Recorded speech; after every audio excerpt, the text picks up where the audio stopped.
I'm not going to add anything because I want to move on to the number one topic, the one I'm most excited to hear your thoughts about.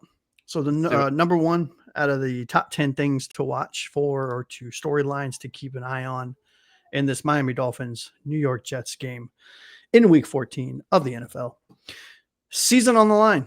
Who are the 22? Jesus, I can't talk. Let me try that again. Dyslexia again. Don't worry, we'll get through this. Wow.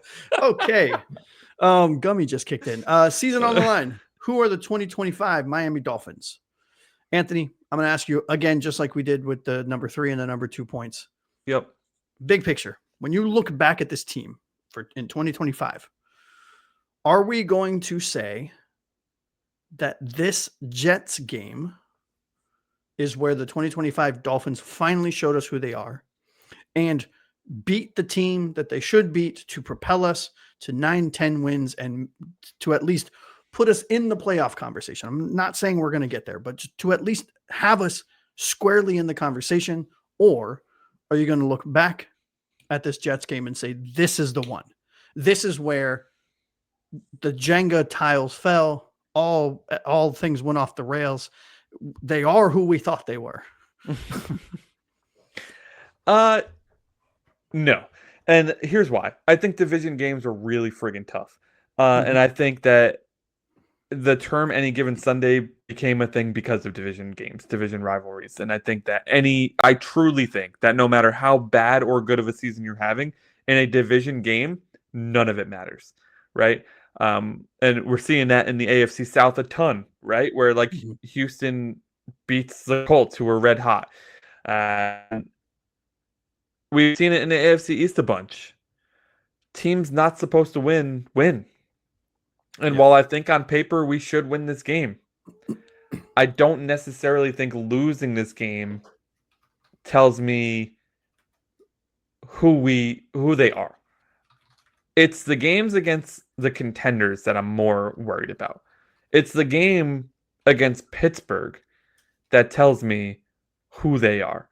Pittsburgh is the only team we face that is in the AFC playoff hunt with us, right?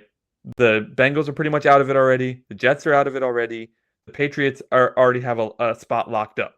So Tampa Bay's in the NFC, right? And Tampa Bay's in the NFC. So the only team we faced in the last few weeks of the season that is direct competition to us for a playoff spot is the Pittsburgh Steelers. So that's the team where I am looking at, how does this team show up? What team do we have? A loss to the New York Jets in New York in Week 14 when it's cold, I chalk that up to just a division game. Yeah.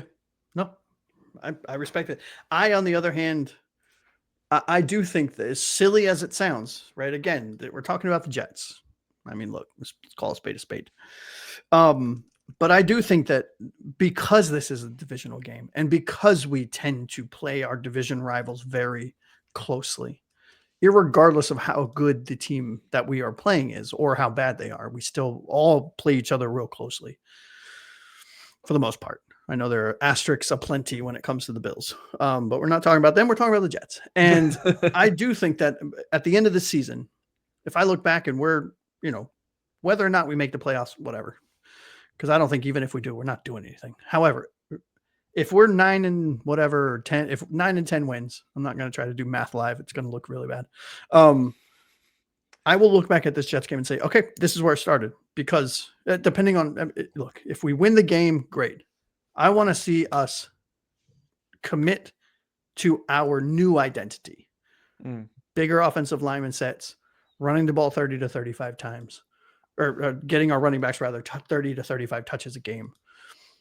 Sprinkle in some play action and play very physical, fast, aggressive defense. Because that will point, those are building blocks. That's momentum. We've talked about that plenty. Momentum is a thing. It continues. And I think if we are to turn this season around, in air quotes, it's going to start here. Fair enough, man. Fair enough. I think the chat has something to say about this. The Chiefs play Houston. Number one defense in the NFL right now, Houston. So that's a tough call for them. If we win, we are 6-7. If the Chiefs lose, they are also 6-7. Blake says the Jets won last week, so they ain't doing shit this week. Amen. Probably spot on there. How do you think say so upbeat in the face of sure disaster? Oh, it's because he has Gray's Sports Almanac. He knows. I think it was because he has gummies, but yeah, let's go that. That's the real answer. This is the fake answer.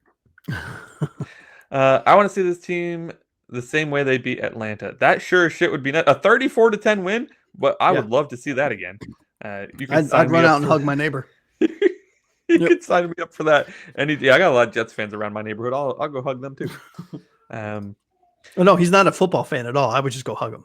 Oh, okay. Who's going to be willing it. to shave their head if the Dolphins' last game of the season is in Santa Clara? Shit. Oh, I'll do it. Easy. Shit. If we make it to the Super, I'm guessing that means they're in the Super Bowl. Yeah, that's the Super Bowl spot this year. I won't just shave my head. Head, eyebrows, face, everything. It's all gone. Everything gone. Ears, got a really good mullet going on in my ears right now. I get rid of that. You know what's really going to suck is when they do that, and we're going to have like video evidence of us saying that we would do it. Yeah. Well, Blake's here too. Shit, if we're in the Super Bowl, Blake, I'll shave your body. Yep. that went somewhere I wasn't expecting. I don't even give a shit. If we're in the Super Bowl, crazy shit's happening. Coach is doing it too. Let's go. You need to make the challenge harder here. Talk about a whiteout section of MetLife Takeover. Yeah. We haven't been to a Super Bowl since the 80s. Like, come on, man. Most of us weren't even born yet. That's wild.